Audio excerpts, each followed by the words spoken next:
Hello everyone, কি অবস্থা সবার? আহ, অনেকদিন পরে ব্লগ করতেছি। আসলে এতটাই ব্যস্ত ছিলাম, তাই ব্লগ কন্টিনিউ করা হয়নি। এমনকি আহ, একটু অসুস্থও ছিলাম, এখনো আছি। ভাইরাস জ্বর যেটা, সেটা হয়েছিল। সো এই অসুস্থতার মাঝে এবং আহ, ব্যস্ততার কারণে সবকিছু মিলিয়ে আসলে হয়নি। বাট মোটর ব্লগটাকে খুব মিস করছি, খুবই মনে পড়তেছিল মোটর ব্লগটা। বাট কি করার, মোটর ব্লগ কন্টিনিউ করা হয়নি, দুঃখিত। আজকে যাচ্ছি বসুন্ধরাতে, বসুন্ধরা রেসিডেন্সিয়াল এরিয়াতে। ওইখানে একটা কাজ আছে, কাজটা শেষ করতে যাচ্ছি। বৃষ্টি পড়তে পারে, শিওর না। আবহাওয়া ভালো না, মেঘলা হয়ে আছে। গাড়িটা এখানে রাখছে কেন? এটা তো রাখার জায়গা না ভাই।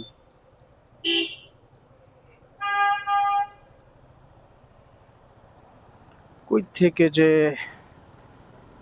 এরা এমন করে। যাই হোক, সে আম, এটা এটা ব্রিজের নিচে, মানে মোড়ই বলা যায়। সে এই জায়গাতে আহ, গাড়ি রেখে দিছে। কি বিবেক নিয়ে এরা চলে, এরাই জানে।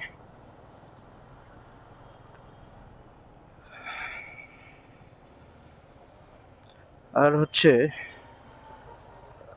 ডাক্তার দেখালাম, আহ, ভালোই ডাক্তার দেখালাম। মেডিসিন এখনো নিচ্ছি, বাট যতক্ষণ আসলে মেডিসিনটা নেই ততক্ষণই আহ, জ্বরটা, মানে মেডিসিনের রিয়াকশন যতক্ষণ থাকে ততক্ষণই জ্বরটা একটু কম হয়, একটু বেটার ফিল হয়।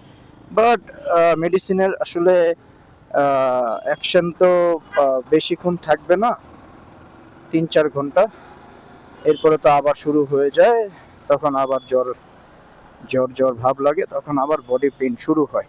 আর এই জ্বরটা আসলে এতটাই মারাত্মক যে বডি তো পেইন করে করে, অনেক বডি পেইন করে, বডি উইক লাগে, কিছুই খেতে ইচ্ছা করে না। মানে কি যে একটা অবস্থা ভাই, এরকম জ্বর এর আগে কখনো আমার হয়নি।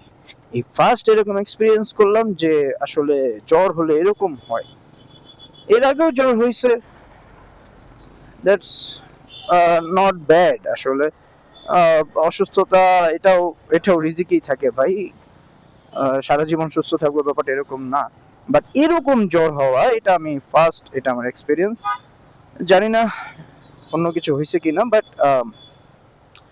খুবই খারাপ অবস্থা হয়ে গেছে এই জ্বরে। যাই হোক, সামনে কম্পিটিশন খেলার কথা ছিল, ইনশাল্লাহ এখনো ডেডিকেশনই আছে যে কম্পিটিশন খেলবো। বাট কম্পিটিশন খেলার আগে এরকম একটা অসুস্থ হওয়া, যাই হোক, সব প্রিপারেশন ছিল, ওগুলো সবকিছু নষ্ট হয়ে গেছে।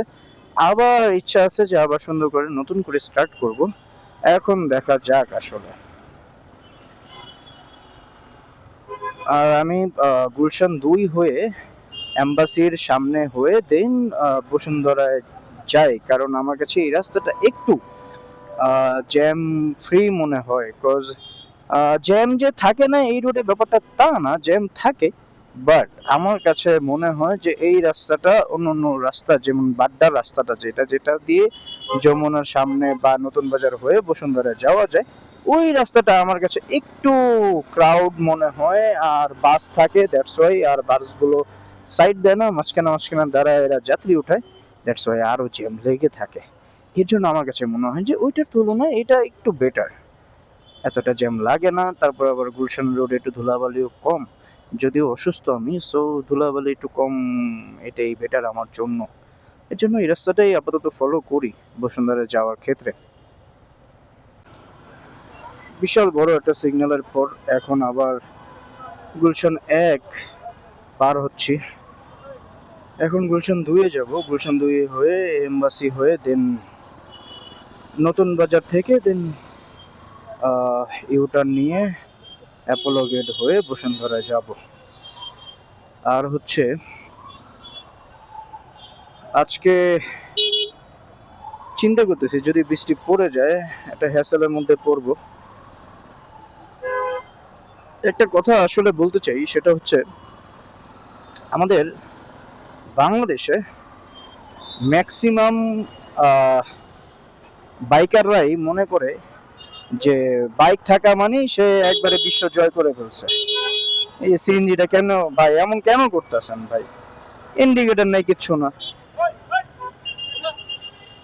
একদম উচ্চ শিক্ষা হয়েছে।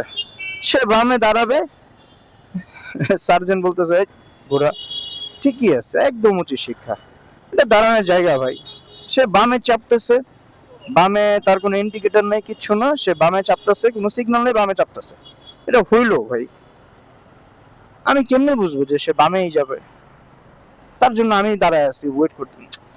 আসলে এরকম কেন হয়? আর যেটা বলতেছিলাম যে বাইক থাকা মানে এরা মনে করে যে একবারে বিশ্বজয় করে ফেলছে। আসলে বাইক থাকা মানেই, হ্যাঁ বাইক থাকা মানে ঢাকা সিটির তুলনায় এখন জ্যামের তুলনায় বাইক থাকা মানে আপনি অনেক কিছু এগিয়ে যাবেন, আপনার টাইম অনেক বেঁচে যাবে। বাট তার মানে এই না যে আরেকজনের ক্ষতি করে আপনি উড়া ধরে টান দিয়ে চলে যাবেন। ভাই আপনার জীবনের মূল্য না থাকতে পারে, আরেকজনের জীবনের মূল্য আছে, তার তো ক্ষতি করার রাইট আপনার নাই, রাইট? যাই হোক, আর আমি মূলত আজকে একটা কথা বলি, আমি মূলত জিমের ট্রেনার। সো কোন জিমের ট্রেনার এটা আমি পরে বলবো, এখন বলবো না। যেটা বলতে চাচ্ছিলাম বেসিক্যালি, জিমে যখন আমি ট্রেন করাই তখন দেখি যে অনেক রিচ ম্যানরাই আসে, অনেক রিচ কিডরাই আসে। যাই হোক, সো এদের এরকম একটা বিহেভিয়ার থাকে, এদের এরকম একটা ম্যানারিজম থাকে ট্রেনারদের প্রতি, যে তারা আম, মানে অনেক কিছু হয়ে গেছে, আর যারা ট্রেনার তারা মানুষ না, ওরা জিমের স্টাফ, ওরা মানুষ না, ওরা তার কেনা গোলাম, আসলে বাসার চাকর, এরকম একটা ভাব। আমি তাদের উদ্দেশ্যে একটা কথা বলতে চাই ভাই, একটা ট্রেনার না আপনার টিচারের মতন। আপনার ভার্সিটি, আপনার স্কুল কলেজ, যে টিচার আপনাকে সবকিছু শিক্ষা দিয়েছিল, যে টিচার আপনাকে সবকিছু শিক্ষা দেয়, তো ট্রেনারও সেম এরকমই আপনার শিক্ষক। সো তার সাথে এরকম বিহেভ করেন না যেন সে আপনার এসবের কারণে আপনাকে লেম মনে করে আর এই ট্রেনিং প্রফেশনটাকে আস্তে আস্তে হেট করে। এরকম কিছু করেন না ভাই। আর মানুষের সাথে এত অহংকার দেখান না ভাই, টাকার গরম কয়দিন।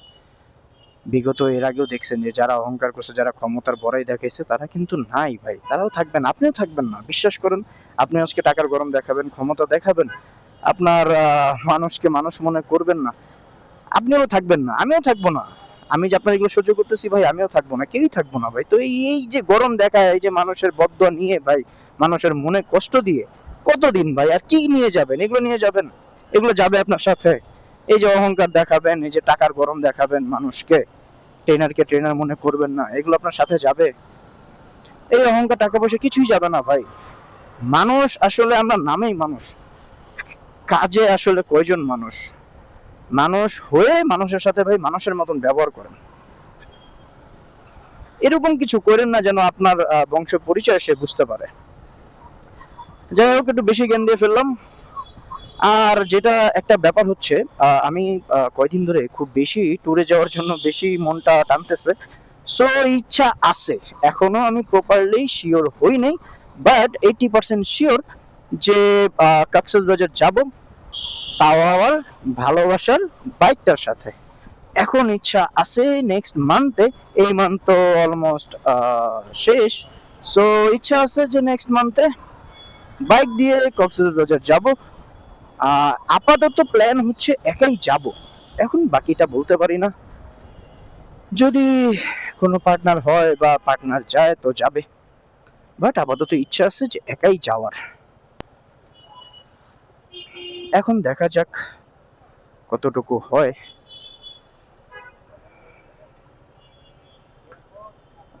এখানে আবার সিগন্যাল 3টা অলরেডি 37 বাজে, আমি 4টার মধ্যে বসুন্ধরায় যে পৌঁছাতে হবে, দেখি পৌঁছাতে পারি কিনা। বাই দ্য ওয়ে, বৃষ্টিটা না হলেই ভালো হয়। যাওয়ার পরে বৃষ্টি হোক আসলে। গুলশান ২ এই জায়গাটা আমার আসলে আমার কাছে মনে হয় যে আমি বাইরের কোনো দেশে আসছি। কজ এই জায়গাটা একটু অন্যরকম, অন্যান্য জায়গা থেকে একটু আলাদা।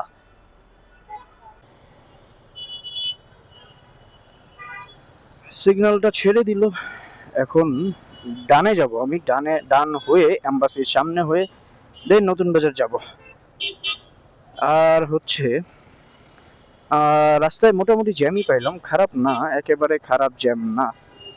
আর এখন যেহেতু ৩টা ৩৯ বাজে, ২০ মিনিটের মধ্যে ইনশাল্লাহ চলে যেতে পারবো। এখন দেখা লাগবে বসুন্ধরার অ্যাপোলো গেটের যে জ্যামটা ওইটা নিয়ে। আর যেটা বলতেছিলাম যে আমিও ভাই একটা জিমের ট্রেনার, মাঝে মাঝে অনেক কিছু ফেস করা লাগে, মাঝে মাঝে অনেক কিছু ফেস করি, যে দেখি যে মানুষের বিহেভিয়ার কিরকম। ওরে বাবা, মানুষের বিহেভিয়ার মাঝে মাঝে এরকম দেখা যায় যে আমি তার বাসার চাকর।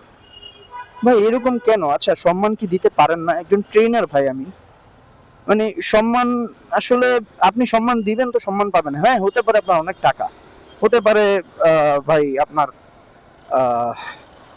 অনেক হাজার হাজার কোটি টাকা, হ্যাঁ, তাই বলে তো আপনি ট্রেনারের সাথে এরকম ভাবে ব্যবহার করতে পারেন না ভাই। হ্যাঁ, হতে পারেন আপনি একজন সেলিব্রিটি, হ্যাঁ, আর ম্যাক্সিমাম মানে মানুষ আসলে ক্যামেরার সামনে খুব ভালো ভালো কথা বলে, আসলে এরা বাস্তবে ওই মানে কি বলবো, ওই যারা একবারে অশিক্ষিত মূর্খ, যাদের নাকি কমন সেন্স নাই, এদের থেকেও এরা খারাপ বেশি।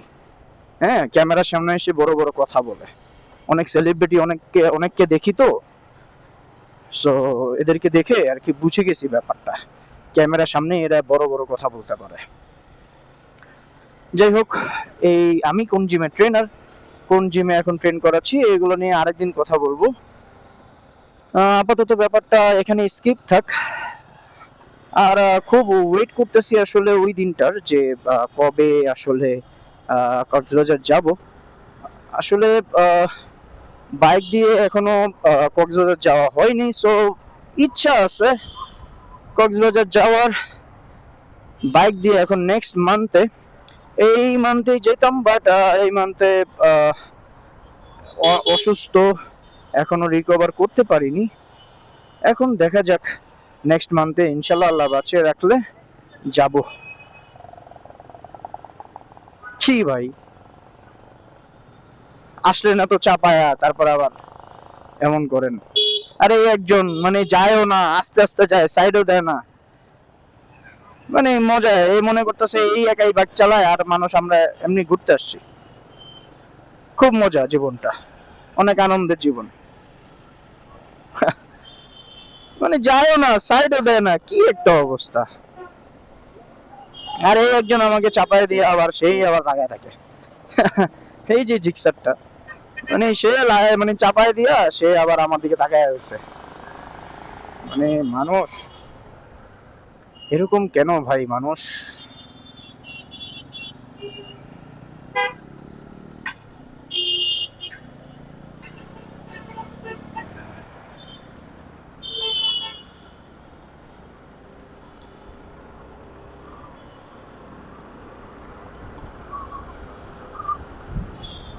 ওয়েদারটা ভালোই আজকে, এতটা গরম নাই, যদিও শরীরটা ভালো না।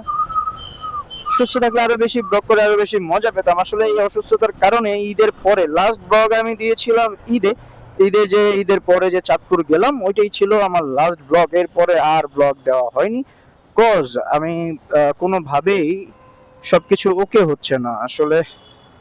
একে তো একে তো কি রে ভাই, সাইড পাবো না। একে তো অনেক অসুস্থ, এরপরে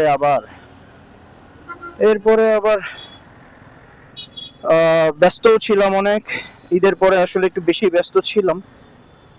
সো এরপরে করব ব্লগ করব প্রতিদিনই, ইচ্ছা থাকে ব্লগ করব, বাট হয়নি ব্যস্ততার কারণে। এর মধ্যে তো আবার অসুস্থ হয়ে গেলাম, সো কোনো কিছুই, সবকিছু মিলিয়ে হয় নাই।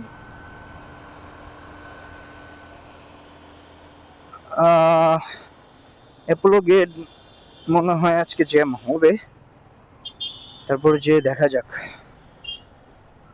খুব বেশি সময় লাগে নাই, রাস্তায় ওরকম জ্যাম পাইনি, এজন্য বেশি টাইম লাগে নাই, মাত্র 3:46 বাজে। যাই হোক, এখনো আরো 14 মিনিট আছে, 14 মিনিটে যাওয়া যাক।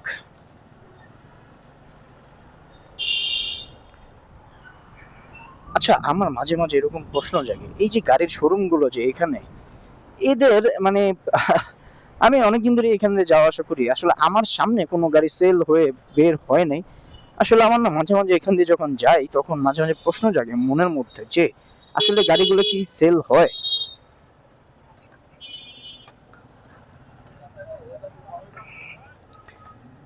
আর সেল যদি নাই হয় তাহলে এরা শোরুম দিয়ে রাখছে কেন? নিশ্চয়ই সেল হয়, সেল তো হয়ই, সেল হবেই, টুকিটাকি হয়, কম বেশি সেল হবেই। এখানে সামনে কিছু ভাঙা আছে, হ্যাঁ, সো এই ভাঙাগুলো দিয়ে, এই যে আসেন, ওপর আসেন। কি একটা অবস্থা!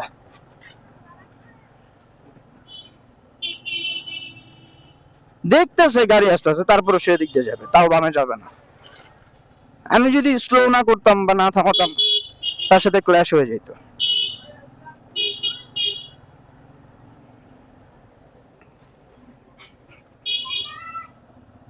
মানে মানুষের কমন সেন্স ভাই, নিজের ভাঙা ইয়া করতে, ভাঙা থেকে বাইক বাঁচানোর জন্য আরেক বাইক আইসা লাগাই দেয়। স্টুপিড টাইপের লোক। হেলমেট তো নাই একজনের, দুইজনের, একজনের হেলমেট নাই, এর মধ্যে আবার এভাবে চালায়। আজব ধরনের লোক এগুলা। ও বাবা! আর এই একজন তো মানে হর্ন বাজাতে বাজাতে যায় যেন তার আমরা সবাই সাইড দিয়ে দিই, সে আরামে যাবে। মানে কি মজার জীবন, হ্যাঁ? মানে আরামে সে হর্ন বাজাতে বাজাতে যাবে, তারা সবাই সাইড দিবে। একজনের হেলমেট নাই, সুন্দর যাচ্ছে, আবার অ্যাক্সিডেন্ট হলে আবার বড় বড় কথা বলে। যে কি একটা অবস্থা হুদেই, লোকটা একটা বিপদে পড়ছে, একটু দাঁড়ান না।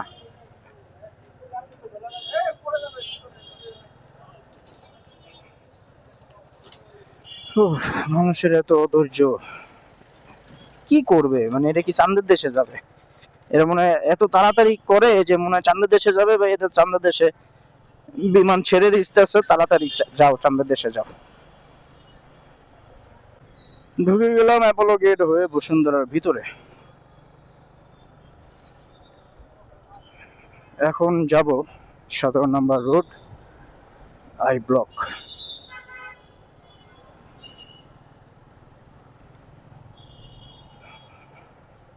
এখানে আবার একটু রোদ দেখা যাচ্ছে। উফ, এই এই যে রাস্তাগুলো, এই যে রাস্তাগুলো বানানো হয়েছে, এই রাস্তাগুলো আমার কেন যেন মনে হয় যে এই রাস্তাগুলো এভাবে দিছে স্লিপ যেন না করে। হ্যাঁ, এখানে ওই যে গাড়িগুলো, এখানে বসুন্ধরার ভিতরে তো অনেক ভাই, অনেক রিচ কিডরা থাকে, এরা আসলে কখন কিভাবে গাড়ি চালায় বোঝা যায় না। সো এদের জন্য হয়তো বা রাস্তাগুলো এরকম দিছে যেন স্লিপ না করে। হ্যাঁ, কারণ স্লিপ করলে তো অ্যাক্সিডেন্ট হবে, এর জন্য মেবি দিছে। বাট আমার কাছে মনে হয় যে বাইকের জন্য এই রাস্তাটা বেস্ট না, এই রাস্তাগুলো বাইকের জন্য ঠিক না আসলে, এটা আমার কাছে মনে হয়। কজ বাইক যখন চলে তখন বেশি ঝাঁকি খায় এই রাস্তাগুলোতে, আর চাকাগুলো মেবি এটাতে বেশি ক্ষয় হয়। এখন বলা যায় না আসলে, হতে পারে। আমার কাছে মনে হয়, আমার ক্ষুদ্র নলেজে এগুলো আমি মনে করি। অনেক ক্ষুধা পাইছে, দেখি কিছু অর্ডার করে খেতে হবে।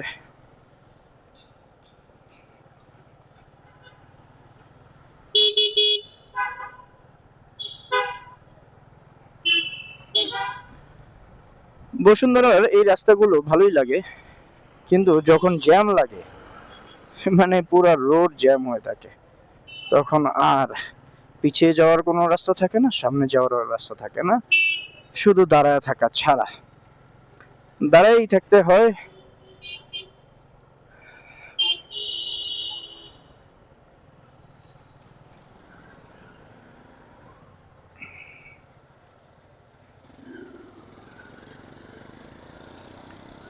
এখন ইউটার্ন নিব।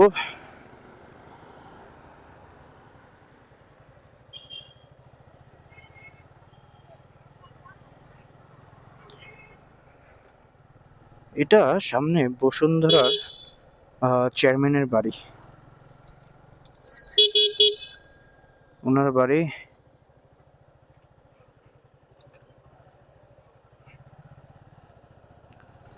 ফাজিল কোথাকার, দেখে যে আসতেছি, তারপরও ও স্লো করে না আর ও ডানে চাপায় দেয়।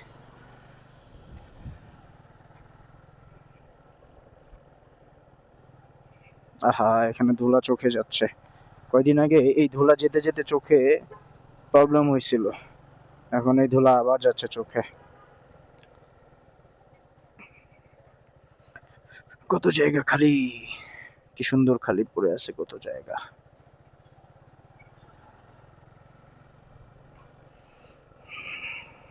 তো এসে পড়লাম, বেশিক্ষণ লাগলো না, বেশি সময় লাগলো না। এটা হচ্ছে ওয়েলটনের অফিস, ওদের কর্পোরেট অফিস ওয়েলটনের।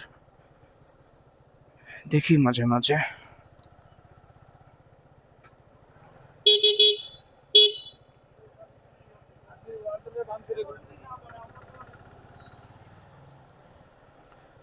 তো এখানে এক জায়গায় পার্ক করতে হবে, কোথায় করব?